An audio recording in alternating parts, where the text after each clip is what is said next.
केशवानंद भारती का केस सिर्फ 1 मिनट में समझते हैं। देखो, केशवानंद भारती एक मठ के हेड होते हैं और उसी टाइम केरला की स्टेट गवर्नमेंट एक लॉ पास करती है जिसमें ये कहा जाता है कि केरला में जिनके पास भी ज़्यादा लैंड है उनसे लैंड छीन लिया जाएगा और जो भी लैंडलेस हैं या फिर पुअर लोग हैं उनमें लैंड डिस्ट्रीब्यूट कर दिया जाएगा।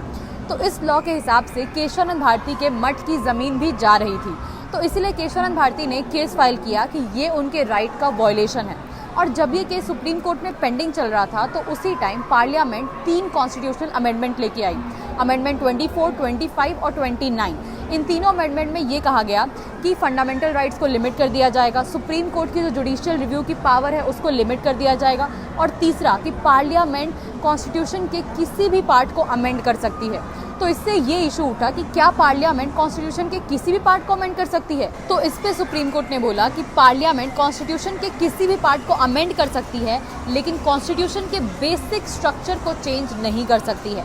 बेसिक स्ट्रक्चर का मतलब हो गया democracy, secularism, rule of law, separation of power, ये सारी जो चीज़ें हैं ये basic structure of the constitution है। और पार्लियामेंट कॉन्स्टिट्यूशन के किसी भी पार्ट को अमेंड कर सकती है लेकिन बेसिक स्ट्रक्चर को नहीं छू सकती। और केशवानंद भारती के केस से ही डॉक्ट्राइन ऑफ बेसिक स्ट्रक्चर आया। तो बस ये था केस। क्या आपको समझ आया? कमेंट करके ज़रूर बताइएगा।